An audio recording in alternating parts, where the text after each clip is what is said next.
In this video, I want to talk about handling your pre-game nerves so you can go into every game feeling confident. Now, a lot of people struggle with butterflies in their stomach, nervous thoughts, and it affects the way that they play. So if you want to get past these common problems, there's a few things I want you to think about. First of all, you want to be excited about the game. A lot of people are going to the game and they are afraid. There's fear rather than excitement. So you need to start thinking about everything that's possibly going to go right. First of all, you're about to play a game that you love. So that's one thing that you can focus on, and that can get you feeling excited right away. But the thing I really want you to think about is all the positive outcomes that can happen today. For example, you could win the game. You could perform really well. You could impress your coach. You could score a goal. You could work on some skills that you've been practicing. You could do so many things, and these are all reasons to be excited. Now, most people, most players that struggle with nerves, they don't have this mentality. Instead, they are afraid and they're focusing on all the negative outcomes. They're thinking about, what if I screw up? What if I don't play well? What if I make a mistake? What if I do something bad and it causes my team to lose? What if everyone gets upset with me? They think about things that happened in the past, like last week I played poorly. Maybe I'm gonna do that again. So you can see, if I go into the game with that mentality, I'm already setting myself up to fail. So first of all, you want to get excited about the opportunity. Think about those positive outcomes rather than the negative ones. Next, I want you to use your mental self-talk to your advantage. So everyone has experienced that little voice creeping into your head. That voice that pops up and says, hey, maybe I'm not good enough to play with these guys. Maybe I didn't train hard enough this week. And when that little voice pops up, you can either let that voice control you or you can control it. So when that voice pops up, you need to use mental self-talk, the way you talk to yourself in your mind, to your advantage. You need to say, I can do this. I will do this. I am good enough. And if you just start talking to yourself positively, you will allow yourself to play well. You'll give yourself the opportunity to play well.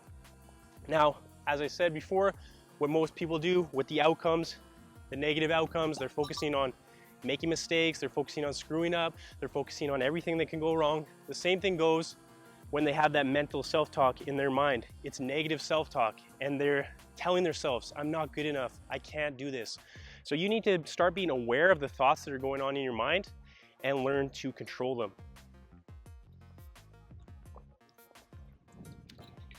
Another thing I want you to think about is confidence. Confidence is a skill.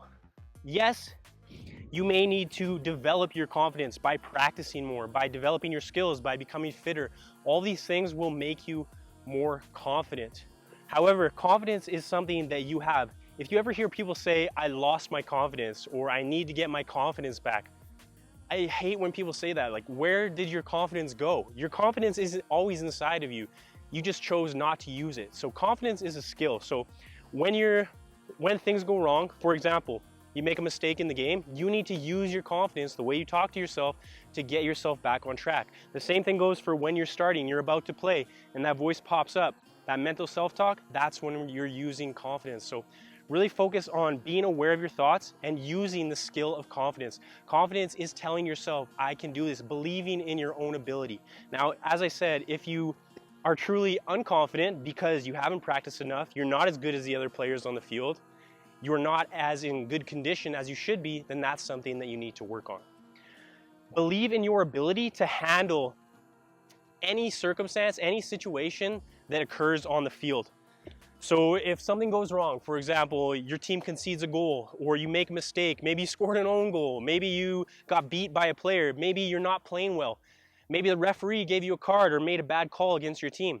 Have the belief that you can handle and come back from every situation. A lot of players, when something bad goes wrong, for example, their team concedes a goal, what happens right away? Their head goes down. They have no belief in their ability to come back. You need to believe that whatever happens, you have the ability to come back from it and bounce back positively. Finally, I just want to say, enjoy yourself. Okay, if you are looking at this opportunity, look, this is the game that you love. You started playing this game because you loved it, not because of all the pressure, not because of all these things that you have to achieve and all the personal pressures you put on yourself. You started playing this game because you enjoy playing football, you enjoy playing soccer. So remember that, and if you go into your game with that mentality, then the nerves should quickly disappear. So focus on your confidence, use that positive self-talk, crush that little negative voice that keeps popping up. Focus on being excited rather than afraid, and just enjoy this game.